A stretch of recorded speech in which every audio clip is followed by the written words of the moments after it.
Bienvenue dans le monde d'Antoine BM, le podcast de ceux qui veulent créer un système au service de leur liberté. Je partage avec toi des idées pour vivre de ce qui te passionne, des conseils pour simplifier ton quotidien, être plus efficace et accomplir davantage avec moins, des opinions pour penser différemment, sortir du moule et vivre une vie de choix. Le podcast est dispo sur toutes les plateformes, alors pense à t'abonner, allons-y. Oula, bonjour, comment ça va? Je suis désolé de commencer le podcast comme ça, j'avais pas prévu cette quinte de tout. Comme tu le vois, c'est encore pas la grosse forme pour moi, mais je vais essayer de parler parce que j'ai des trucs là que j'ai lus hier soir qui m'ont fasciné, que j'ai envie de partager avec toi parce que je pense que ça peut vraiment énormément t'aider en tant que créateur de contenu. C'est des thématiques qui vont forcément marcher puisqu'elles sont basées sur des besoins fondamentaux biologiques et immuables humains. Et avant de partager ça avec toi, je voulais te rappeler que j'ai sorti là un podcast avant-hier que tu devrais aller écouter si tu l'as pas encore écouté, où je te présente un système complet pour générer du contenu à ta place. Alors je t'explique. Je sais qu'il y a beaucoup de créateurs de contenu qui ont du mal à faire du contenu régulièrement, qui ont du mal parfois à faire plus d'un contenu par semaine, voire plus d'un contenu par mois, pour plein de raisons. D'abord parce que souvent ils n'ont pas le temps, ils ont une vie de famille, ils ont un travail, ils sont étudiants, ils sont occupés. Ensuite, ils n'ont pas toujours des idées, ils savent pas trop comment, d'où partir pour faire un sujet, et souvent les gens me demandent comment tu fais pour avoir des idées de podcast quasiment tous les jours. Et en fait, il n'y a pas de secret, si tu veux. Genre, moi, je me lève pas le matin en me disant « Waouh, je vais parler de ça, ça va être génial !» Non, je me lève le matin avec strictement aucune idée et je me mets devant mon petit générateur, tu vois, mon petit process qui va me sortir des idées automatiquement.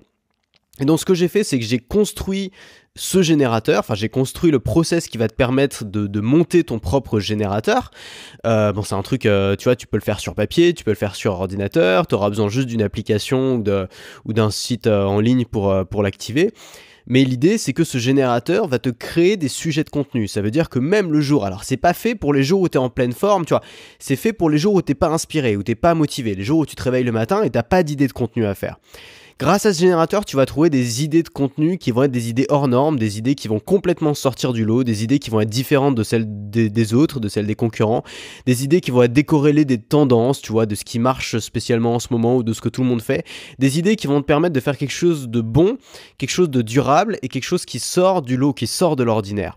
Donc si ça t'intéresse, t'as le lien qui est en description, c'est disponible à un tarif de lancement jusqu'à samedi. C'est une formation qui se divise en 3, donc tu peux aller écouter le podcast, il y a des trucs dans le podcast, si ça t'intéresse, tu peux prendre la formation qui est derrière. C'est une formation qui est divisée en 3 parties. La première partie, on va parler de ton idée, donc on va expliquer comment justement générer des idées automatiquement. Tu auras juste à mettre la matière première finalement dans la machine. Ensuite, on va voir la production, c'est-à-dire comment produire des contenus, que ce soit des vidéos, des articles ou des audios, de manière extrêmement rapide. Et ensuite, on va voir la publication et la promotion. Le but, c'est que tu puisses créer n'importe quel contenu, que ce soit un article de 1000 mots, que ce soit un podcast de 40 minutes ou une vidéo de 20 minutes en 1 heure à 1 heure et demie par jour maximum. Et donc, que tu puisses, grâce à ça, faire du contenu tous les jours, faire décoller ta chaîne, dépasser tous tes concurrents, si tu as des concurrents, développer un revenu passif, pas forcément passif parce que tu vas travailler pour, mais développer un revenu un revenu qui a rien à voir avec ce que tu as pu avoir jusque-là en fonction du temps de travail que tu vas fournir. Et puis voilà, je dévoile pas mal d'astuces, je te donne aussi tous mes plans de contenu, tous les plans que j'utilise pour faire mon contenu, des trucs qui marchent depuis super longtemps, que je continue à utiliser, que j'ai pas forcément, tu vois, je les avais pas tous présentés, là je te les présente tous, et grâce à ça, tu vas pouvoir faire un contenu par jour. Alors, donc la formation elle est prête et aujourd'hui, donc maintenant je voudrais qu'on passe à ce que j'ai lu hier, parce qu'hier j'ai démarré un nouveau bouquin qui s'appelle Cashvertising, donc comme advertising, sauf qu'au lieu de ad tu mets cash, donc c'est un bouquin qui parle de, alors je t'ai mis le lien en description si ça t'intéresse d'en savoir plus, c'est un bouquin en anglais qui parle de publicité, d'argent de manière décomplexée. Moi j'aime bien le ton de ce bouquin, c'est clair, c'est cash, c'est concret. Et c'est un bouquin qui parle de publicité, qui t'explique que la plupart des publicitaires aujourd'hui, des grands publicitaires, de la publicité qu'on voit à la télé, dans les magazines, etc., ne savent pas ce qu'ils font. C'est-à-dire qu'ils ont... Alors souvent, c'est pas forcément le cas de tout le monde, mais il explique que beaucoup ont absolument aucune idée de ce qu'ils font. Pourquoi ? Parce qu'ils n'ont pas de feedback. C'est-à-dire que la publicité un peu de l'ancien monde, tu vois, je parle pas de la publicité optimisée que tu vois sur Facebook ou sur Instagram, je parle vraiment de la publicité de l'ancien monde. bah c'est très difficile finalement de savoir si ça a généré des ventes. Si tu fais une publicité pour ta Skoda, c'est compliqué de savoir si les gens qui ont acheté ta Skoda l'ont acheté parce qu'ils ont vu une publicité. Non, forcément ils en ont vu plein, ils ont vu plein de trucs, ils ont parlé avec leurs amis, ils ont parlé avec le concessionnaire, il y a tellement de facteurs que c'est extrêmement difficile de savoir si la publicité est efficace ou pas. Et donc on a commencé à juger les publicités sur des critères qui avaient strictement rien à voir avec son efficacité, c'est-à-dire avec combien de ventes tu pouvais faire grâce à ta publicité, mais on a commencé à les juger sur des critères artistiques ou sur des critères de créativité. Et tu vois, aujourd'hui, tu as des cérémonies qui récompensent les publicités les plus créatives, les meilleures publicités, etc. Et finalement, bah souvent, c'est en effet des publicités qui sont extrêmement créatives, qui sont très agréables à regarder, mais on n'a absolument aucune idée de savoir si c'est des publicités qui vendent ou pas. Et je pense que c'est un problème qu'on retrouve un peu partout, qu'on retrouve aussi sur Internet, qu'on retrouve aussi dans la création de contenu.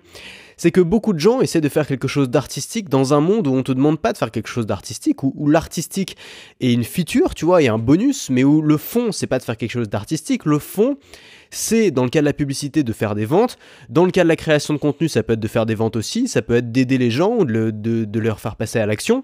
Mais le but, tu vois, et je pense que nous, on fait exactement la même erreur en tant que créateur de contenu, c'est que souvent, on pense que le but d'une vidéo, c'est qu'elle fasse beaucoup de likes, ou c'est qu'elle soit mise en avant par YouTube, ou c'est que, je sais pas, c'est qu'elle soit partagée par des gens influents ou des gens importants. Alors c'est bien tout ça, je dis pas le contraire, tu vois. N'empêche que c'est pas forcément le critère le plus utile, alors tout dépend de ce que tu fais. Si tu fais ça juste pour la popularité, oui en effet, c'est probablement les critères les plus utiles. Si tu fais ça pour gagner ta vie avec, il est bien évident que les critères les plus utiles, ça va être combien de gens qui vont regarder ce contenu vont s'abonner à ma chaîne et vont continuer à écouter ce que je dis. Combien de gens qui regardent ce contenu vont avoir envie d'acheter le produit qui est derrière. Combien de gens qui regardent ce contenu vont passer à l'action, c'est-à-dire vont changer des choses dans leur vie après avoir écouté ce contenu. Ça, c'est les vraies métriques, ça, c'est les métriques qui nous importent.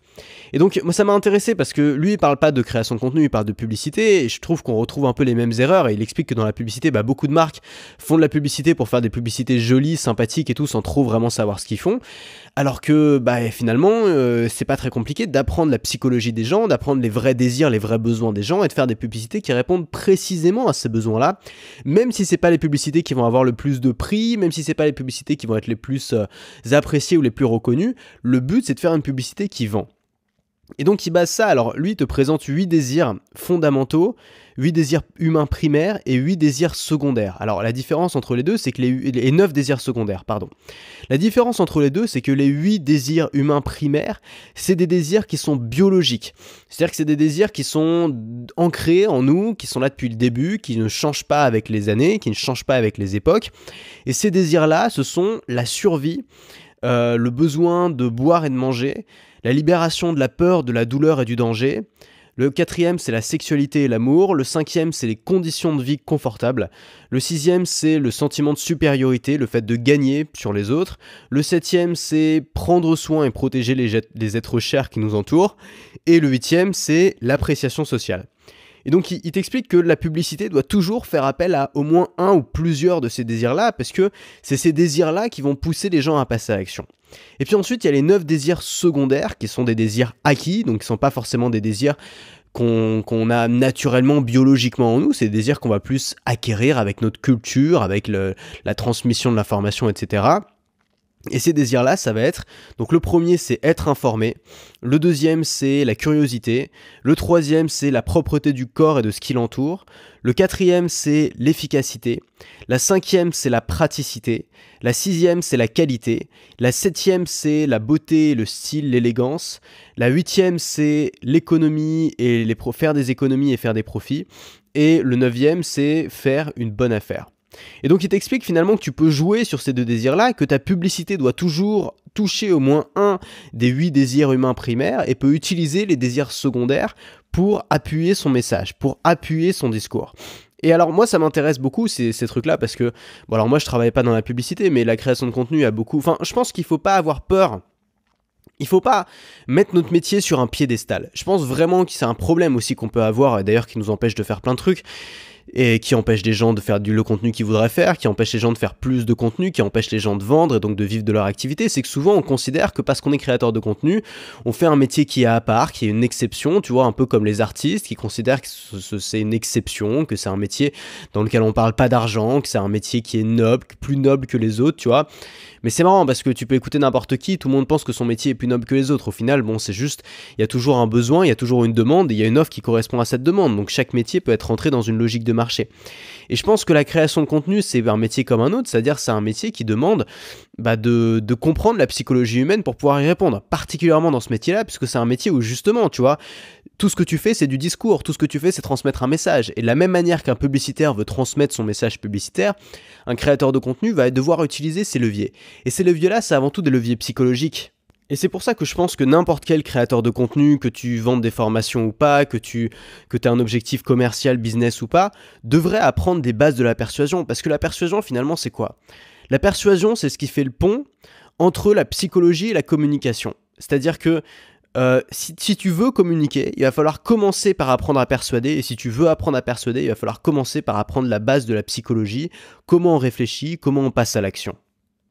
Et donc la première chose à faire, c'est d'identifier quelle est l'action que tu veux que ton audience fasse. C'est-à-dire quel est ton objectif pour ton audience.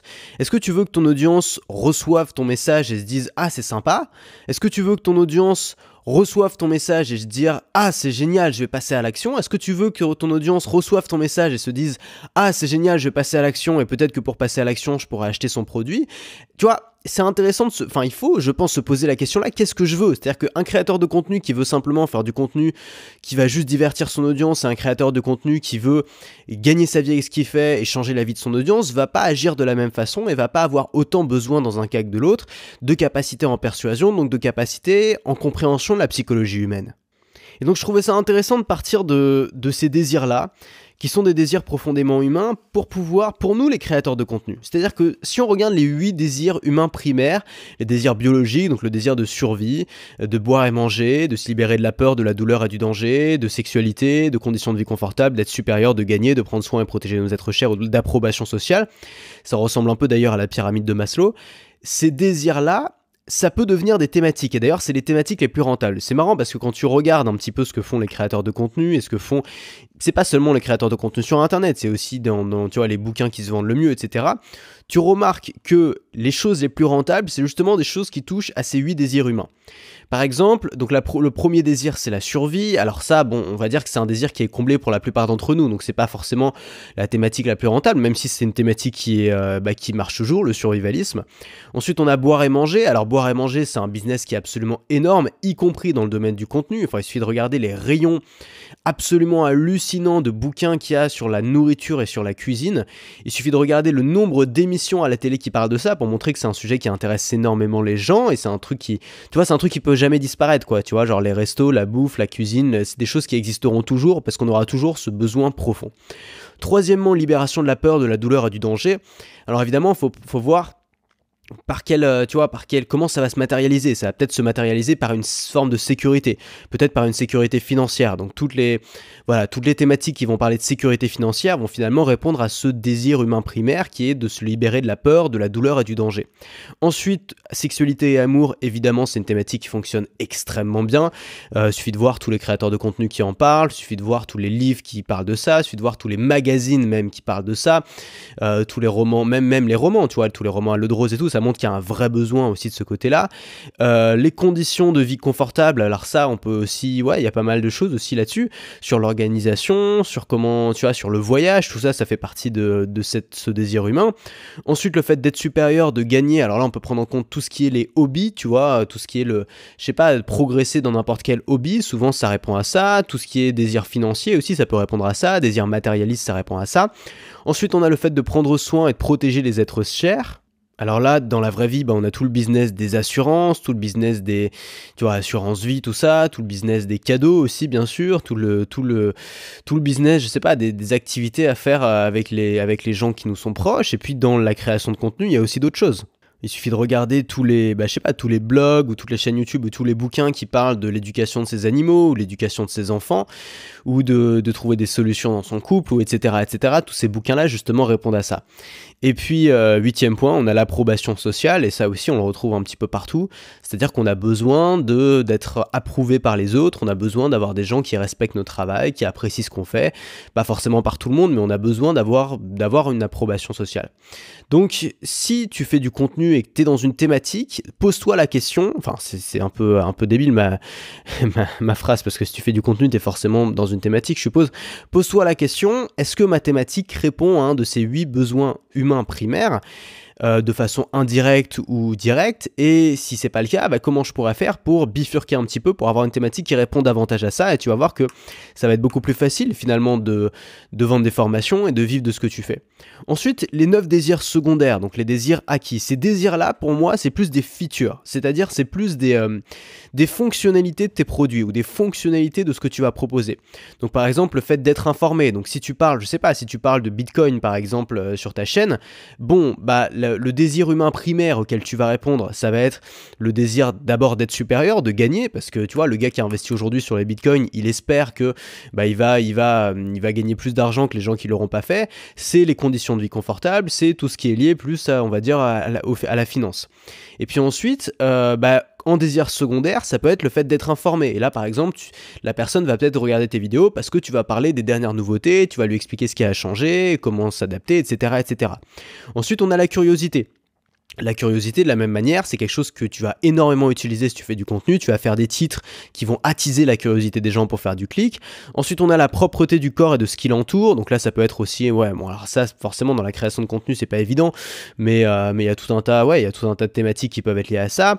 L'efficacité, c'est aussi pour moi une feature, c'est-à-dire que c'est pas pour moi le cœur de ce que je fais, mais c'est l'efficacité de ce que tu vas proposer, l'efficacité de ta formation, donc faire plus en moins de temps.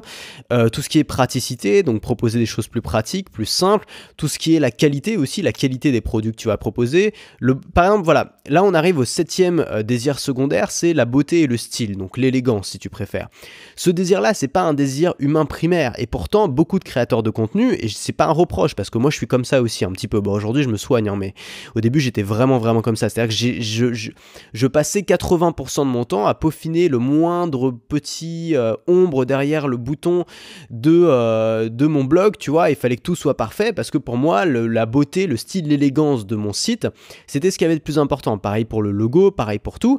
Et finalement, c'est un truc sympa. Souvent, les gens me disent oui, c'est sympa, t'as un truc assez joli, mais c'est pas pour ça que les gens vont s'abonner. C'est pas pour ça que les gens vont continuer à m'écouter. C'est pas pour ça que les gens vont acheter. Ça peut être ce qui va attirer les gens en premier lieu, mais c'est pas ça qui va convaincre. Ensuite, on a l'économie et les profits, donc faire des économies ou faire des profits, donc ça aussi, tu vas l'utiliser quand tu vas faire des promotions, par exemple, ou quand tu vas faire des packs, etc. Et puis, faire une bonne affaire, c'est pareil. Tu vas l'utiliser quand tu vas faire, quand tu vas faire des promotions avec tes formations, ou tu vas faire des packs, ou tu vas faire des choses qui vont être plus intéressantes pour les gens. Ou alors des retours sur investissement par rapport à ce que tu vas proposer. Bref, ce qui est vraiment intéressant, c'est que tu lis un bouquin sur la publicité, tu vois, donc un domaine qui on pourrait penser à rien à voir avec ce qu'on fait. Tu te rends compte que ce bouquin-là, c'est un bon bouquin, donc il te parle pas simplement de petites techniques, il te parle avant tout des fondations, c'est-à-dire des fondations psychologiques sur lesquelles on peut baser la persuasion, à partir de laquelle on va concevoir des publicités. Et en fait, ces fondations-là, on se rend compte qu'elles sont à la base de tout, et elles sont bien sûr aussi à la base de la création de contenu. On peut l'adapter pour ce qu'on fait, nous, dans la création de contenu. Alors ensuite, l'auteur parle de la décision d'achat et t'explique que la décision d'achat, ça se fait en 3 étapes. La première étape, c'est la tension. La deuxième étape, c'est le désir. Et la troisième étape, c'est l'action. La tension, c'est le problème. Ça va pas, il y a un problème, il y a quelque chose qui va pas dans ma vie. Il faut que je change quelque chose. C'est cette tension-là qui va créer le désir. Alors cette tension-là, elle est pas forcément réelle. Par exemple, ton problème, ça peut être de dire, voilà, moi, mon iPhone, il est pas très beau. Mon voisin, il a un super iPhone. Ou alors, mon voisin, il a une voiture plus grosse que la mienne. Ça crée une tension dans ma vie. Ça crée une frustration. Cette frustration-là va amener un désir, et ce désir-là peut ou pas ou non être amené vers une action. Et le rôle du publicitaire, c'est de démarrer à partir de la tension, c'est-à-dire de comprendre la tension qui est à l'origine du désir, ensuite de faire visualiser le produit pour créer du désir, et ensuite à partir de ça, ou pour attiser le désir, et ensuite à partir de ça, créer de la crédibilité pour inciter le consommateur à passer à l'action et donc à acheter son produit. Et l'auteur fait un petit exercice que j'ai trouvé génial, que je voudrais te refaire un petit peu, alors en moins bien parce que j'ai pas tout le vocabulaire qu'il faut, mais c'est un exercice sur la... Alors je vais te le faire. C'est sur la visualisation, et c'est très intéressant parce que dans les 15 premières pages du livre, il te parle déjà de visualisation, et moi c'est un truc que je rabâche dans toutes mes formations en t'expliquant que si tu veux, si tu veux faire un bon contenu, il faut utiliser des techniques de visualisation, c'est-à-dire faire en sorte que la personne en face de toi se visualise ce que tu es en train d'expliquer. Donc je vais te faire le test et je te laisse imaginer, tu peux fermer les yeux, tu peux m'écouter tranquillement. Tom rentre dans la cuisine. Non, Tom rentre. Voilà, je me suis déjà planté. Tom rentre. Là, je te dis juste Tom rentre. Alors, tu t'imagines... Bon, alors, je t'ai dit cuisine, donc tu t'imagines Tom qui rentre dans la cuisine. Ok. Tom rentre dans la cuisine et se dirige. Ok, donc tu vois Tom qui rentre dans la cuisine, qui avance tu sais pas où. Tom rentre dans la cuisine et se dirige vers le four. Donc là, déjà, tu te peins une image un peu plus précise. Tom rentre dans la cuisine, se dirige vers le four et l'ouvre. Tom rentre dans la cuisine, se dirige vers le four, l'ouvre et sort une pizza. Donc là, on en est déjà au stade où tu peux t'imaginer parfaitement la scène dans ta tête d'un gars qui s'appelle Tom, qui est dans sa cuisine, qui arrive jusqu'à un four. Tu t'es déjà visualisé la cuisine, alors chacun s'imagine comme il veut, en fonction de nos expériences passées. Tu t'imagines le four qui s'ouvre, tu vois la pizza, tu la vois, mais tu sais pas encore trop ce qu'il y a dessus. Donc Tom est rentré dans la cuisine, il va jusqu'au four, il ouvre le four, il prend une pizza. Cette pizza est recouverte de mozzarella fondante d'Italie, la mozzarella la plus pure, récoltée dans les montagnes, des hauts plateaux italiens. Autour de cette mozzarella, tu vas avoir des petites tomates cerises coupées en deux qui sont encore un petit peu, où le dessus est un petit peu craquelé. C'est des tomates cerises bio qui ont été achetées chez le marchand de fruits le matin même. Et puis autour de ça, t'as du fromage, t'as des petits morceaux de chèvre de Suisse qui ont été achetés chez le fromager le matin même, qui sont en train de fondre délicatement, et puis tout ça baigne dans un coulis de tomates avec la croûte croustillante dorée à point et la chaleur qui sort de cette pizza. Tom prend cette pizza, il en coupe une part, il la porte à sa bouche, c'est très chaud. Attention, il attend quelques secondes, puis il croque dedans dans une pizza savoureuse et commence à la déguster. Voilà. Quelle est la différence entre Tom rentre et tout ce que je viens de te dire maintenant ? La différence, c'est que tu viens de te visualiser la pizza. T'as pas le choix. C'est-à-dire que ton cerveau te laisse pas le choix. Ton cerveau te peut pas te dire non, ne pense pas à ça. C'est-à-dire que quand je t'ai décrit la scène, tu t'es forcément visualiser la scène dans ta tête. C'est-à-dire que tu as vu la cuisine, tu as vu Tom, tu l'as vu s'approcher du four, tu as vu le four, tu as vu la pizza, tu as vu chaque détail de la pizza et peut-être même que là tu es en train de saliver un petit peu. En tout cas, moi c'est mon cas. Donc tu vois, pour te dire que c'est ça en fait la publicité. La publicité c'est ça. La publicité c'est permettre à son audience, à son client, à son prospect de visualiser le produit de manière à attiser un désir qui était déjà né chez lui à cause d'une tension. La tension, dans ce cas-là, c'est j'ai faim, tout simplement. Le désir, c'est j'ai faim, peut-être j'aurais envie de manger un truc. Et là, maintenant, alors si t'as faim en écoutant ce podcast, ça a dû encore plus attiser ce désir chez toi. C'est que maintenant, la personne qui a entendu ça, elle a envie d'une pizza. Et la dernière étape à faire quand tu es un publicitaire, c'est ensuite de faire un appel à la... Alors, tu peux faire plein d'autres choses, tu peux travailler sur ta crédibilité, etc. Là, on parle juste de pizza, donc il n'y a pas besoin d'avoir une immense crédibilité. On en a déjà parlé en parlant de la qualité des ingrédients. Mais maintenant, la dernière des choses à faire, finalement, c'est le passage à l'action. C'est la petite pichenette qui va permettre à la personne qui a déjà un désir brûlant de passer à l'action. Mais tu comprends bien, si tu commences tout de suite en disant « achète ma pizza », ça a beaucoup moins bien marché. C'est-à-dire que c'est important avant d'attiser le désir. Et finalement, dans la création de contenu, c'est exactement la même chose. C'est-à-dire que quand tu crées du contenu pour les gens, tu peux commencer tout de suite en balançant ta solution, en disant « voilà, donc moi j'ai une solution pour ça, ça commence par tel truc, hop, voilà ce que c'est ». Tu peux faire ça, évidemment, ça peut fonctionner. Si la personne a déjà un désir brûlant d'avoir la solution, elle va t'écouter, elle va être à fond dès le début, tu vois. Mais il faut bien penser que 80% ou 90% des gens qui te suivent, ils n'ont pas encore ce désir. En tout cas, ils n'ont pas encore ce désir à un niveau suffisamment élevé pour être prêts à t'écouter. Et donc, c'est super important. Moi, je pense que pendant les 3/4, ou les 2/3 au moins d'un contenu, ça ne devrait pas être le contenu, ça devrait être la visualisation, ça devrait être la création du désir. Ça devrait être créer l'envie chez la personne d'en savoir plus, créer l'envie chez la personne de vouloir absolument entendre ce que tu as à dire ensuite. Parce que si tu fais pas ça, si tu n'attises pas ce désir, si tu fais pas ce truc de la pizza, la personne, elle va pas t'écouter, ou alors elle va t'écouter d'une oreille, ou elle va se dire « Ah, c'est sympa », mais elle va jamais passer à l'action, elle va jamais faire ce qu'il faut pour avoir ses résultats. Et donc toi, ta mission en tant que créateur de contenu, c'est exactement la même que celle d'un publicitaire. C'est de partir d'une tension, donc partir des problèmes que vont avoir les gens, à partir de cette tension-là. Créer le désir, ou attiser un désir déjà existant, en essayant de canaliser ce désir vers ce que tu veux proposer. Donc là, en l'occurrence, c'est une pizza.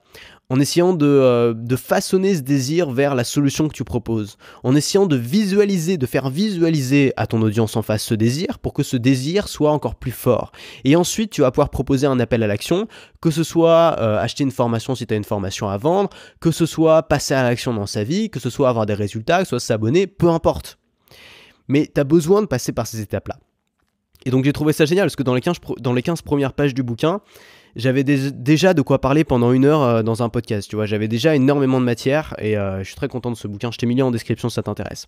Donc si tu veux aller plus loin, c'est-à-dire si tu veux avoir dès maintenant un outil, une batterie en fait plutôt d'outils ou une batterie de procédures qui vont te permettre de créer du contenu sans avoir à y penser, qui vont te permettre de créer du contenu sans avoir à réfléchir pendant des heures, qui vont te permettre d'avoir des idées sur commande, de générer des centaines d'idées en quelques minutes, tu vois, ou en quelques heures, pas plus, de produire du contenu à la chaîne comme jamais tu as pu en produire avant, de publier ce contenu en un clic absolument partout, c'est-à-dire qu'en un clic tu pourras publier ce contenu sur ta plateforme de podcast si c'est un podcast, sur YouTube, sur Facebook, sur Twitter, absolument partout. Il y a des systèmes pour ça et c'est trop con de continuer à bosser comme un quoi, j'ai pas envie de dire un truc méchant, donc comme bosser comme qui bosse beaucoup, mais bosser comme quelqu'un qui bosse pour rien pendant des jours et des jours finalement pour faire un truc qui pourrait être fait en un clic, qui pourrait être automatisé, qui pourrait être simplifié. Et si tu fais ça, tu pourras te concentrer sur ce qui est important. Tu pourras te concentrer sur ta propre formation, tu pourras te concentrer sur la matière première de ce que tu as raconté. Tu vas pouvoir te concentrer sur les grandes idées, sur ce qui est important. Et plus sur les petites techniques de est-ce qu'il faut que je mette mon lien à droite ou mon lien à gauche, tu vois. Voilà, donc moi je te propose ça, t'as le lien qui est en description. Si ça t'intéresse, c'est disponible jusqu'à samedi. Vous êtes déjà très nombreux à en avoir profité, c'est déjà un beau succès. Donc la formation elle est finie, elle est en ligne, c'est disponible jusqu'à samedi à un tarif de lancement. Et j'espère que ça t'a plu, et puis nous on se retrouve très vite pour un prochain podcast. J'espère que ça ira un petit peu mieux la prochaine fois parce que je suis encore bien enrhumé. Si cet épisode t'a plu, pense à laisser un avis sur Apple Podcast. Ça te prend 1 minute, tu n'auras à le faire qu'une seule fois, et ça m'aide énormément à me faire connaître. Si tu veux continuer à te poser des questions avec moi, bien sûr, abonne-toi.